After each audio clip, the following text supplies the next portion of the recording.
Hi, I'm Ron with My Backyard, and here I am at my backyard in Davis Bay in Seabeck, Washington, and today I'm going to show you how to do shoulder bacon and belly bacon.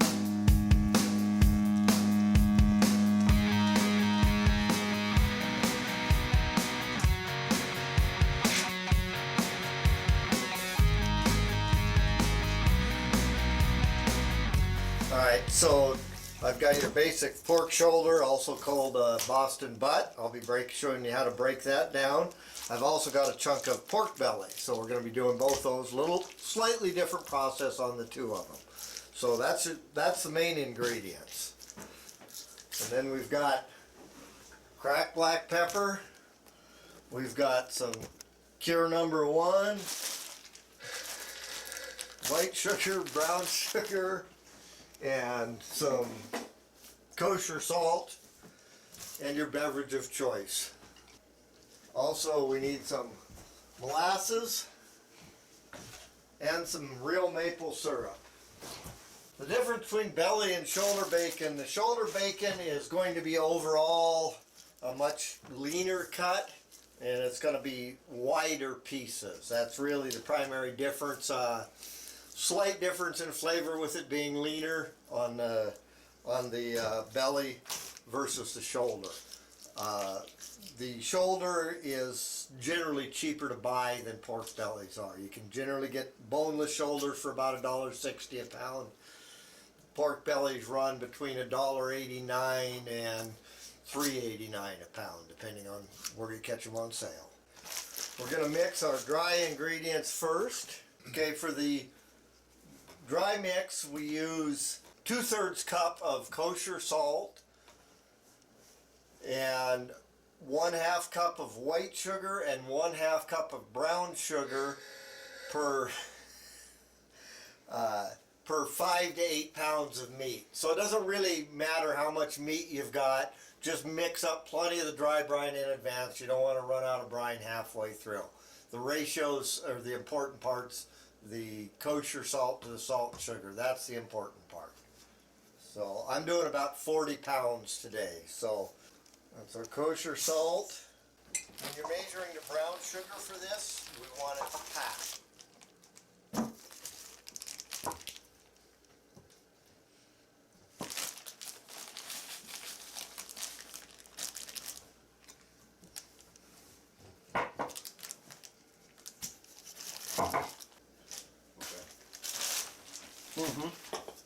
Double, yeah. Okay, the last ingredient is the cure number 1, the sodium nitrite solution. And we need 1 teaspoon for about 5 pounds, 5 to 8 pounds of meat. So that would be, for what I'm doing, I'm going to go ahead and use 8 teaspoons or just a little less than 3 tablespoons. Sodium nitrate is a preservative and a cure. You don't have to use it, but you're smoking this at low temperatures in an oxygen-free environment, so you stand a real good chance of getting some botulism or something bad things growing in it while you're smoking it if you don't use the cure.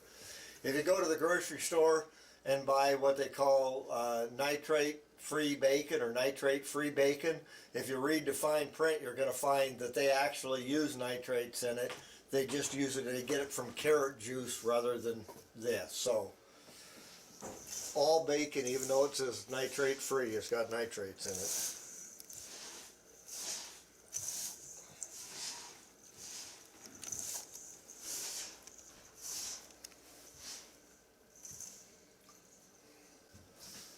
Now we're going to mix up the molasses and maple syrup, and we're going to use, it's about 4 times as much maple syrup as I use molasses.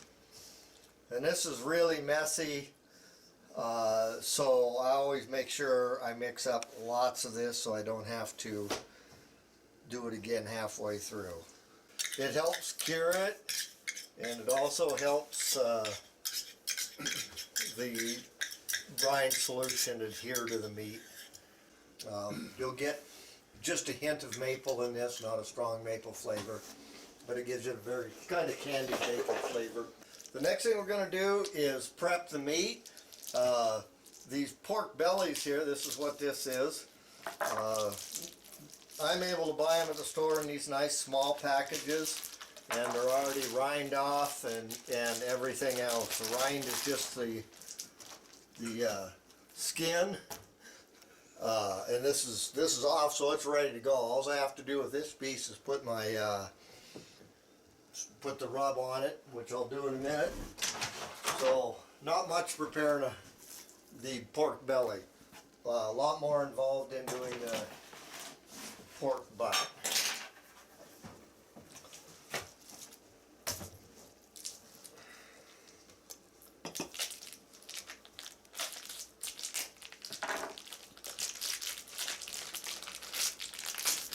So this is a pork shoulder, pork butt, same kind of meat. You'll notice that one side's got a bunch of fat on it and the other side doesn't. So these are boneless, and when you're buying these boneless, seems to me like it usually looks like they were either boned out by an axe murderer or a brain surgeon. So some of them are a little tough, but I just try to split them about in half with a knife, the fat half and the lean half.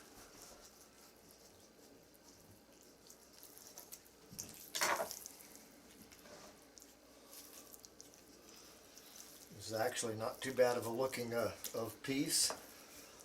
Now you can use both halves of these to make bacon out of. I like my bacon with a little more fat in it, so I just use the top chunk with the big piece of fat on it, and the bottom chunk, you can either cut it, you know, if you buy country style ribs in the store, that's just simply sliced pork butt, or you could make this into bacon.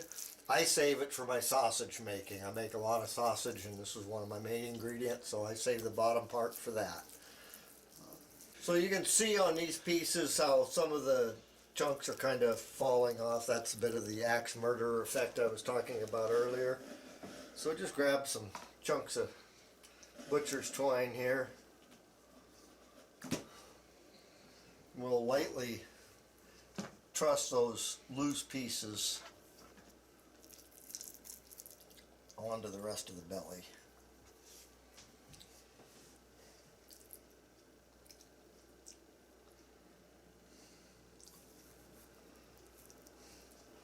I don't have to pull those super tight. When that smokes, it'll pretty well adhere, almost be like it's all one piece.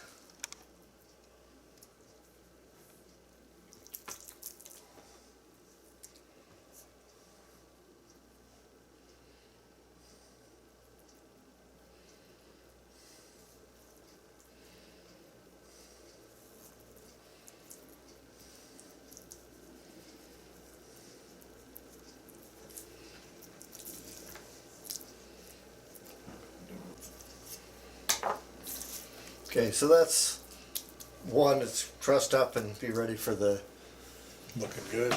other mix. This piece here I've been debating on what to do, and I think I just made up my mind. Here's some country style ribs for you. We're getting ready to do the molasses maple syrup mix on it first. I want to stir that up pretty good.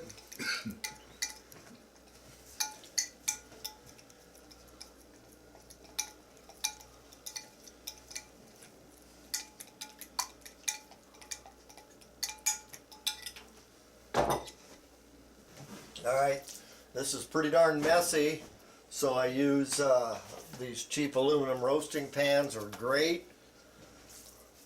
So I've got one chunk of belly there, one chunk of shoulder there, and neater ways to do this, but I was never that neat. I just dribble some on, get it rubbed in real good.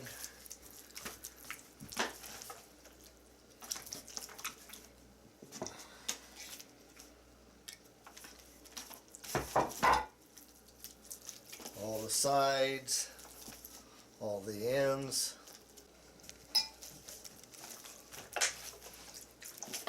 As I do one side, we'll flip it over and do the other side.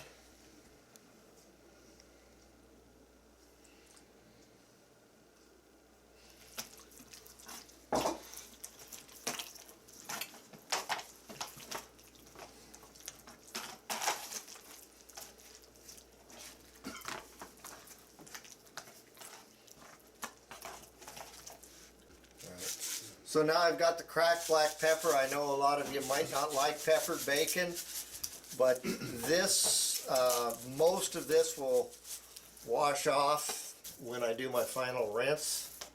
So I hit it pretty good with pepper.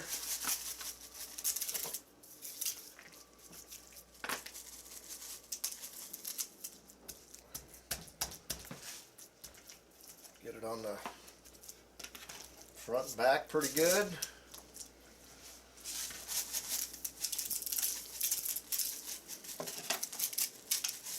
Like I say, this really looks like a lot of pepper, but it'll be almost none when we're done. Just you'll get 1 or 2 peppercorns on each piece of bacon.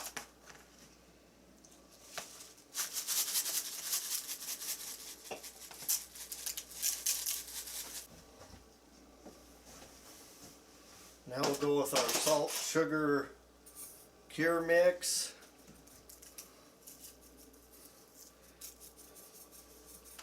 Go pretty heavy with this, and then I'll work it in.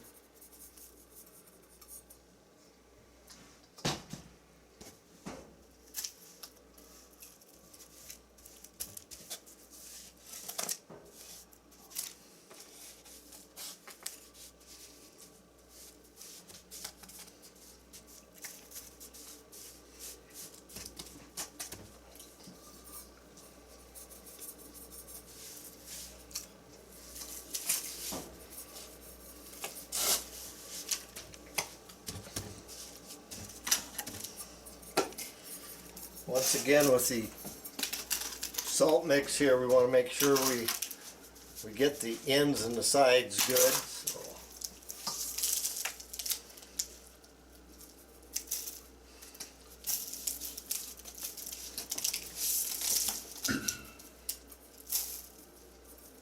All right, we're getting ready to bag these up now. At this stage, if you wanted to drizzle them with a little bit more, a light amount of your the maple syrup mix, or just straight maple syrup or whatever, you might give them more flavor. So I brine them in 2-gallon Ziploc bags. Roll the edge of the bag down before you get it, and it keeps it clean so you get a good seal on things. I'll put these in the refrigerator. I'll put them in, both of them to start with the meat side up rather than the fat side up, but I put them all in with either the meat side up or the fat side up. And then they brine for about a week. Turn them over twice a day. I turn them over morning and night. So they can be stacked like this, but rearrange what's where on the stack from time to time. And when they brine long enough, when you push on the meat, it'll be firm. It'll feel like a well done steak. It won't be all squishy. So that's when you know. And like I say, 7 to 10 days for brine time on these is a good plenty. Might take a little longer on the thicker stuff, 7 days on the belly. So off to the fridge to brine for a week before part 2.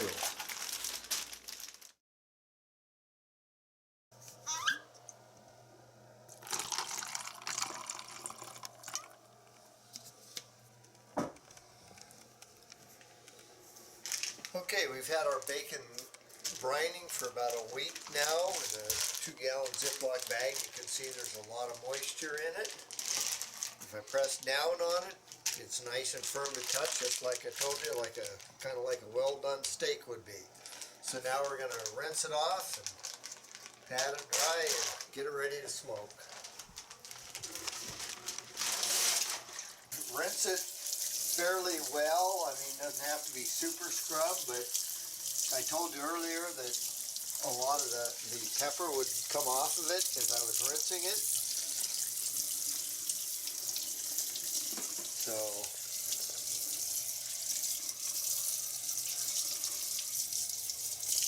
nice and rinsed. Put it over here in the tray.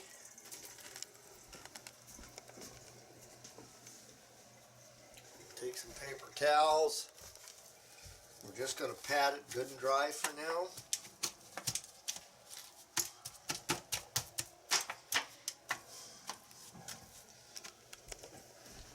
Well, the reason we're patting it dry, I'm going to air dry it still overnight, and the drier it is, hours, the better it takes the smoke flavor into it. So you want it, if you can air dry it, fairly cool, for 24 hours is great, helps take in more smoke. So now I've got it air dried. I've got bacon hooks that I hang it in the smoker with to air dry it. If you don't have bacon hooks, you can just set it flat on a rack in your smoker.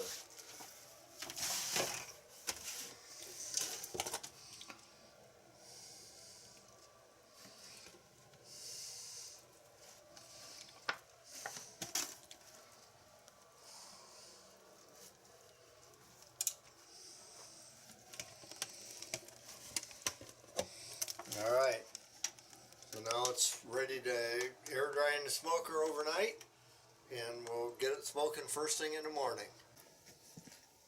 Alright, we got the bacon. We'll hang it over, got it on a bacon hook. Just hang it over the rack here, and I'm just going to let it sit in the smoker overnight and air dry before I start smoking it in the morning. We've got our bacon's been in the smoker overnight, air drying at no temperature. I've just turned the smoker on, getting the smoke generator going a little bit. I'm going to smoke it over here at 175 degrees is basically what I want to run my internal smoker temperature at. So I'm going to go ahead and load the rest of the bacon up, and we'll add some chips and get it going. Alright, it's all in the smoker now. Good airflow around everything, little fan. I use apple chips to smoke with. Does a great job. Get the smoke generator filled up and going good.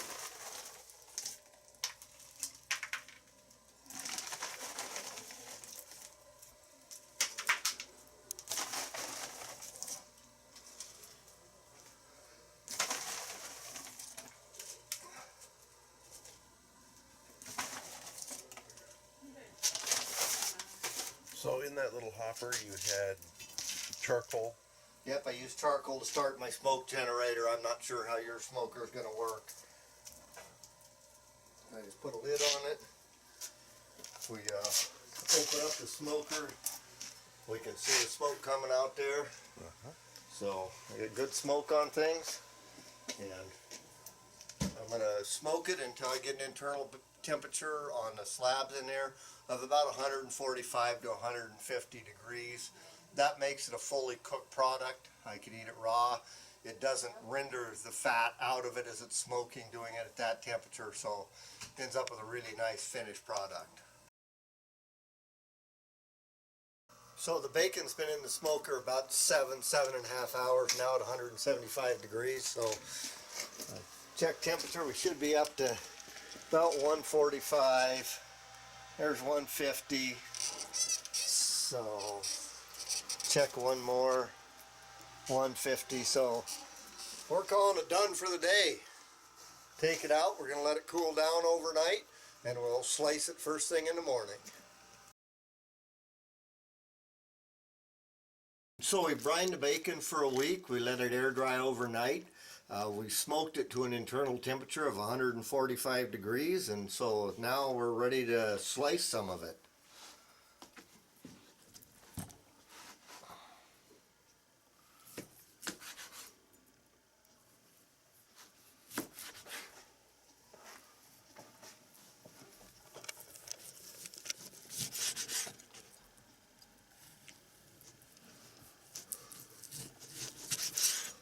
If you have a meat slicer, that's a lot easier way to do it. I like the slices close to 1/8 of an inch thick.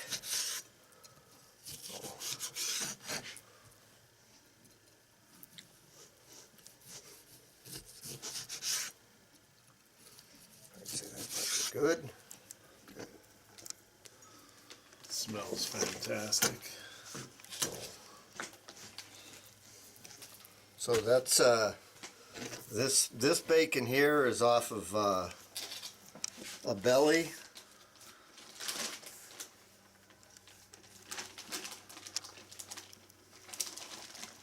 There's some other slices off of a belly I did.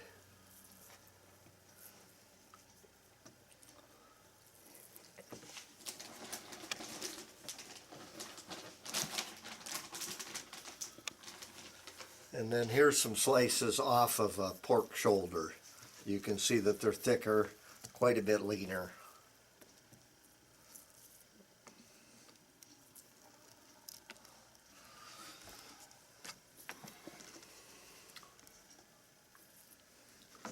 So I hope you enjoyed the video. I hope you try to make it, and like all my recipes, I'll tell you, this is just kind of a base. You can do anything you want to get it to your own taste. So thanks for watching.